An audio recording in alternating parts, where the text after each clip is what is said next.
સુરતમાં 4 બાળકોના શંકાસ્પદ મોત થયા હોવાની વાત સામે આવી છે, જેમાં ફૂડ પોઈઝનિંગના કારણે 4 બાળકોના મોત થયા હોય તેવી પ્રાથમિક શંકા ડોક્ટરો સેવી રહ્યા છે।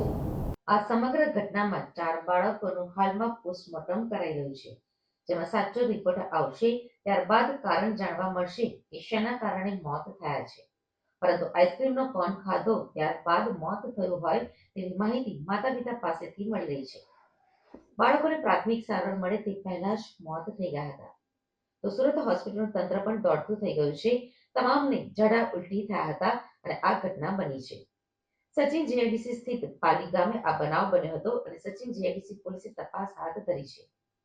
ડોક્ટરોના જણાવ્યા મુજબ કોઈ પણ વસ્તુ ખાધા પછી પેટમાં તીવ્ર દુખાવો, ઉલટી, અપચો, માથાનો દુખાવો કે અતિશય થાક કે નબળાઈ અને તાવ જેવા કોઈ પણ લક્ષણો ફૂડ પોઈઝનિંગના લક્ષણો હોઈ શકે છે। ફૂડ પોઈઝનિંગ કોઈ પણ ઉંમરે થઈ શકે છે, પરંતુ આ સમસ્યા બાળકોમાં વધુ જોવા મળે છે। પરિવારની સાથે સંવેદના વ્યક્ત કરું છું। હું તેમના પરિવારના એમની મમ્મીને પણ મળ્યો, પણ બધી જગ્યાએ અલગ અલગ વાત આવે છે। કોઈ કે આઈસ્ક્રીમ ખાધું, કોઈ કે તાપણું કરતા પણ સાચી હકીકત પોલીસ ઇન્વેસ્ટિગેશન કરી રહી છે અને પીએમ પણ થઈ રહ્યું છે। સાંજ સુધીમાં સાચી હકીકત આપણી समक्ष આવશે। Okay sir, thank you. જે ઘટના બની છે તેના घटना हुई લઈને थी और किस प्रकार की ગુજરાતીમાં पहला हिंदी में आपकी पहले हमारे हिंदी चाहिए પહેલા ગુજરાતીમાં જ સર, ગુજરાતીમાં हाँ સર શું ઘટના બની? સર બધા સચિન પાલી ગામની ઘટના છે। ત્યાં 3 બાળકીઓ ગઈકાલે રમતા રમતા કંઈક તાપણું કરેલું હતું, ત્યાં પણ એ લોકો કંઈક સળગીને કંઈક ધુમાડો ગયો એવી પણ હિસ્ટ્રી છે અને આઈસ્ક્રીમ ખાધાની પણ ઘટના છે।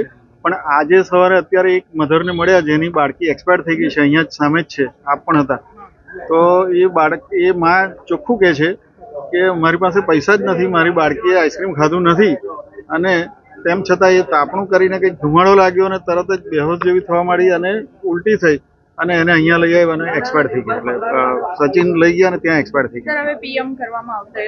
હા, પીએમ કરાવીશું, એટલે જે કઈ સાચી हकीकत હશે તે घटना तो यहाँ पाली गांव में हुए थे, लेकिन यहाँ सचिन में हॉस्पिटल में घटना हुआ था एक लड़की का। मेरे को वो दो लड़की का मैं नहीं जान रहा हूँ जी। क्या हुआ था, किस तरह से वो लोग हम लोग का मालूम नहीं है। मेरा एक लड़की पहुंचा है ना, वही बोल रहा है आग ताप रहे थे ना, आग कोई कचरा उचरा जलाए थे, पन्नी कुन्नी को, वही आग ताप रहे थे तो धुआं लग गया चारों लड़की के का। तो सब उल्टी पुल्टी करने लगा। आया हॉस्पिटल तो लोग सब मम्मी पापा आया ना, तो लेके गया हॉस्पिटल में प्राइवेट में। वहाँ पर 800 रुपया का दवा भी वो कराया, तभी भी नहीं ठीक हुआ तो एम्बुलेंस बुलाया, भेजा दिया मैंने छोटा सा हॉस्पिटल में। तो उसी में गया तो एक बटला चढ़ा, उसमें बोला से बच्चा का डॉक्टर यहाँ पर नहीं है, नवसारी लेके जाओ बच्चा ठीक हो जाएगा। तो बोल हम लोग बोला से कहीं बच्चा ठीक हो जाना चाहिए, वहाँ से नवसारी लेके गया। वहाँ पर जो बटला यहाँ से भेजा चढ़ा वही बटला वहाँ पर चढ़ाया, दूसरा बटला नहीं चढ़ाया वहाँ पर। वही बटल अभी आधा बोतल चढ़ा, एक सिवर दिया तो बच्चा का छनमनी डूब गया। बोला बच्चा का 10 दिन भर्ती करना पड़ेगी। तो इसका पापा बोला से 10 दिन भर्ती होएगा नहीं, बच्चा अगर रात में ठीक हो जाएगा तो सुबह चल जाएगा ना।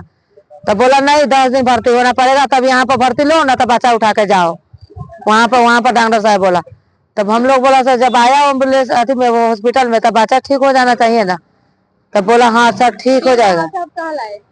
तो वहाँ से यहाँ वहाँ से भेजे नवसारी से सिविल में। अभी यहाँ पे क्या हुआ है? यहाँ पर डेट हो गया, शिव दवा चला, यहाँ पर डेट हो गया 6:30 बजे।